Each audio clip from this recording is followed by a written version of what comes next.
ہمارے نبی پاک اگر چاہتے تو انتہائی شاہانہ اور رائل انداز میں زندگی گزار سکتے تھے اور اپنی بیویوں کو بھی دنیا کی تمام آسائشیں اور فیسلٹیز پرووائڈ کر سکتے تھے، لیکن آپ نے انتہائی سادگی اور عاجزی کے ساتھ زندگی گزاری۔ السلام علیکم ورحمۃ اللہ وبرکاتہ۔ ناظرین، ویب سیریز طریقہ محمدی میں ویلکم۔ اس ویب سیریز میں ہم نبی کریم صلی اللہ علیہ وسلم کی سیرت کے مختلف اسپیکٹس یعنی پہلوؤں پر بات کریں گے۔ ناظرین، اللہ پاک قرآن مجید میں سورہ احزاب کی آیت نمبر 21 میں ارشاد فرماتا ہے کہ بے شک تمہارے لیے اللہ کے رسول میں بہترین نمونہ موجود ہے، یعنی رسول اللہ کی پوری لائف ہی ہمارے لیے آئیڈیل ہے۔ اس آیت مبارکہ کی تفسیر میں آتا ہے کہ رسول اللہ صلی اللہ علیہ وسلم کی مبارک ذات مبارکہ ہر درجے، ہر مرتبے کے انسان کے لیے آئیڈیل ہے۔ ہم اس سیریز میں جاننے کی کوشش کریں گے کہ نبی پاک صلی اللہ علیہ وسلم کی ذات کریمہ کس طرح ہمارے لیے رول ماڈل ہے۔ ناظرین، نبی پاک صلی اللہ علیہ وسلم کی ایک وائف حضرت صفیہ رضی اللہ تعالی عنہا ہے۔ آپ اسلام قبول کرنے اور نبی پاک صلی اللہ علیہ وسلم کی وائف بننے سے پہلے یہودی مذہب کو فالو کرتی تھی۔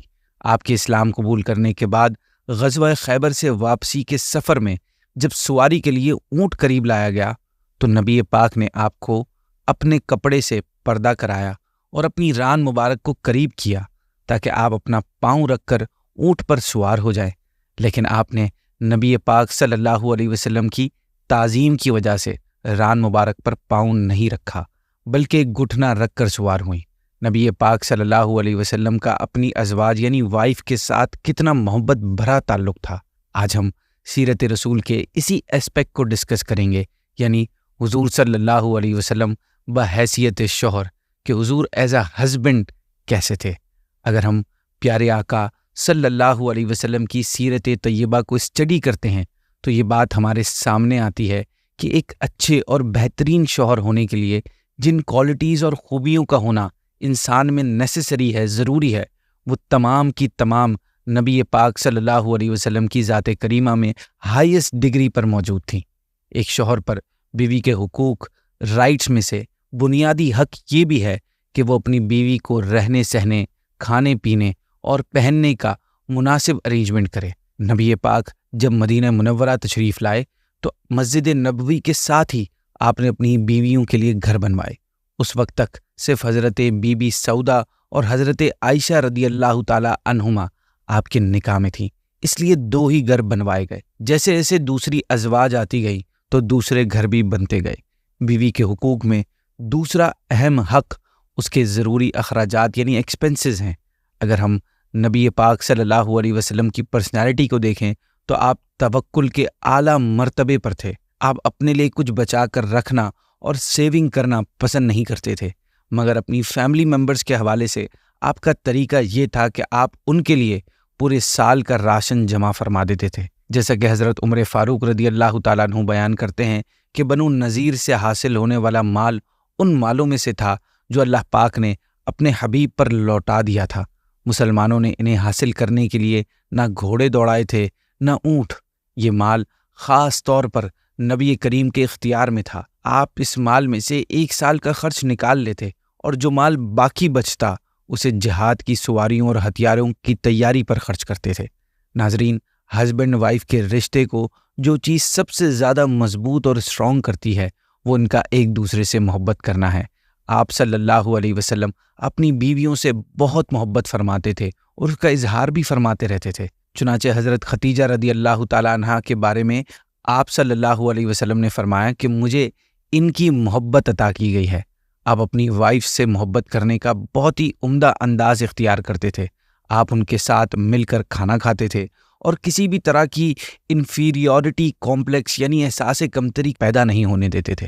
ناظرین، زمانہ جاہلیت میں بیویوں پر جو ظلم و ستم کے پہاڑ توڑے جاتے تھے اسے سن کر ہی دل عجیب سا ہوتا ہے، مگر بدقسمتی سے کچھ اسپیکٹس پہ اگر ہم بات کریں تو ہماری سوسائٹی کی حالت بھی کچھ اسی طرح نظر آتی ہے۔ بیوی کو تنگ کرنا، زبردستی مہر معاف کروانا، اس کے حقوق ادا نہ کرنا، اتنی ذہنی اذیتیں دینا کہ اس کو ڈپریشن کا مریض بنا دینا،